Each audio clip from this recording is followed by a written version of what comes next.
Okay, from your family, uh, you drew from your home, and your parents molded you or shaped you. Your brother shaped you when you were a baby, and as you grow older, you get exposed to a larger social group with new practices and standards. As a result, you may begin engaging in acts that would make you attractive and acceptable to others. That has something to do with social conformity, or what we call social norms or standard. So we become aware of ourselves, and at the same time we become aware of where are we in the society. Are we accepted by the society? Are we accepted by our friends? Are we accepted by our organizations? So this is where we start shaping ourselves based on the influence or experience we get from the society. And one aspect of physical beauty is a person's body type. So, contemporary media has portrayed slim bodies as the ideal body type for women and muscular bodies for men. So, this is exactly what we see from the society. It's the standard, it's the norm that when you say you have the body shape of a female, you have to be sexy and or slim, and when you have the body of a man, that means you have to be muscular or your body must be massive for you to be called a man. However, some adolescents may resort to unhealthy habits just to achieve the ideal body type set by the society. So, this is the most crucial about it because you are already compromising the unique you, the uniqueness of the self, which was nurtured by your home. So, upon growing up, you have to reconcile the biological self, which is coming from your genotype and phenotype factors, and then coming up with expectations of the society. This is a very crucial stage for the people or the human race. Why? Because you have to reconcile what you were made to believe by your family, with the way how the people around you see yourself, and make you believe of what yourself is. So it is important to remember that physical beauty is only skin deep, according to others. What matters is feeling good about oneself and embracing a healthy perception of one's physical worth. But some people also says that the beauty comes from within. So there are so many beliefs, and there are so many standards set by the society and set by your family, which are ironic to each other. So that would create a crisis for an young adult to develop himself more inside his home and inside his outside his home. So that creates a crisis when you grow up. So the biological self is difficult to develop and it's difficult to understand. Sometimes you don't know what to do because you have to conform on what the society dictates, but you also have to conform what the family dictates you. Okay, so we have to achieve physical well-being, and we have to achieve physical well-being. Why? Because for us to make ourselves feel good and for us to pacify our mind about this crisis which we are experiencing. So at this point in time, what do we have to do when we need to achieve physical well-being? Okay, then we refer to a healthy eating habit. So at first, we try to assess what we have to eat. We have to what are the food that would make us healthier or more beautiful, or at least pacify or satisfy us and make us feel good about ourselves. Because if we start feeling good about ourselves, then we start feeling good about other people. So that's where we make a very good relationship. So your biological self uh, is really understanding your biological self, and the needs of your biological self is very very important. Why? Because it makes you understand and reconcile your authentic self to the society where you are in. You can't live alone. No man is an island. So therefore, it is a positive gesture to look into your well-being, and at least you have to be healthy. You have to love yourself, and then you have to take good care of yourself. That's where you create a good relationship with the people around you, with your family, with your friends, and with the organization where you are in. Then that makes you a better person. So your biological self should be founded very well, should be shaped with sound practices. Okay, so healthy eating habit is very, very important for us to develop. And then from there, we also have to,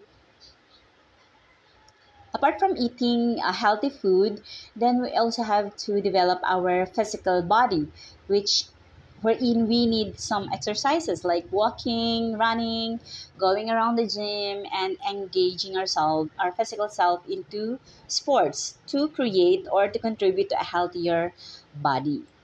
So we also have to consider maintaining our proper hygiene, like brushing your teeth. What do we have to use? The medicines, the vitamins that we need to use.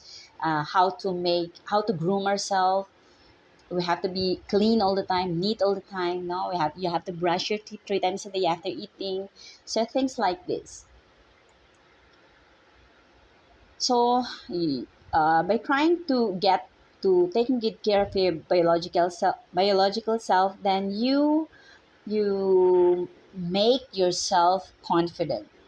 So that's where you develop the self that helps develop your authentic self. Okay, so be secure in yourself, embrace a positive outlook toward various situations and problems, and love and accept who you are. That's one of the most important thing. Okay. And under this biological self, we cannot disregard the sexual dimension of the self. So when we say the sexual dimension of the self, then we talk about the sexual genital, the penis for male and the vagina for female. These are biological features that distinguishes male from female, from males from females. Moreover, during puberty, observable changes in the human body, also known as secondary sexual characteristic, begin. So, as I have told you a while ago, from your very young age down to having the level of when you become a young adolescent, you experience the age of puberty, where there are physical changes, wherein there are sections of your body that do not have hair. Then somehow, when you get to the level of puberty, then there will be strands of hair growing from those areas. When physiological changes are triggered within the adolescent reproductive system, he or she is likely to experience sexual urges, become more sensitive to sexual stimuli, and feel sexual arousal. So, at this point in time, when you experience this, my students, you have to be very, very careful, extra careful, and you have to be more educated, get informed, involved in some activities in your society that has something to do with your with sex education. You need this. Okay, it will be for your health and well-being, so that you'll be more confident about yourself in the future. So humans are likely to engage in sexual activities to satisfy sexual urges. We have learned about Simon Freud development, and we can't get away from sexual urges. We are humans, so it's part of the self. Remember that the sexual urges, or this is sexual appetites, we considered it as sexual appetites, and it is one of the factors that would contribute in the development of your authentic self. However, the kind of sexual activities we engage, or this young people engage into, may vary depending on their sexual preferences. Okay, so we have to know that a person should be aware of his sexuality and sexual attributes in order to make responsible decisions. Adolescents need to realize the importance of having informed choices. You have to be aware, you have to be educated, get involved, and get informed.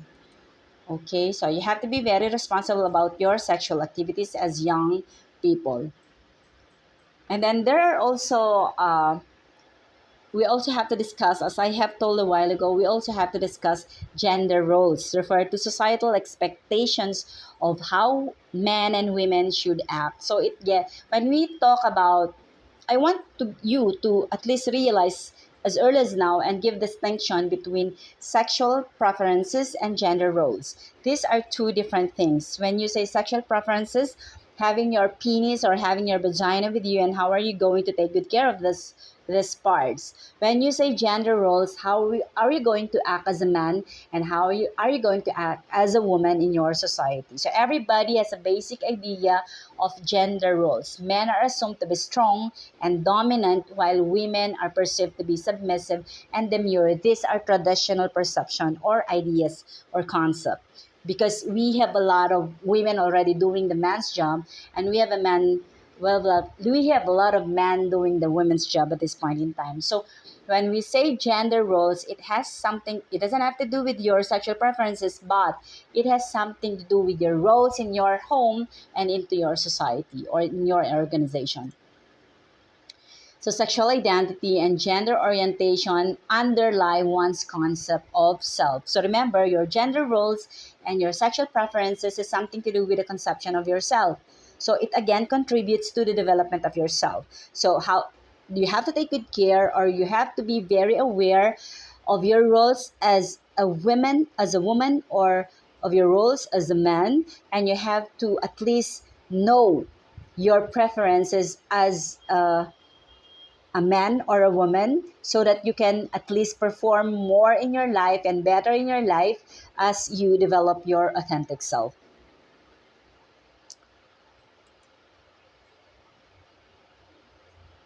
And maybe you already know about the sexual intercourse, so you have to be well educated about this one. I leave this one to you to read more and go to the library and read more about this sexual intercourse.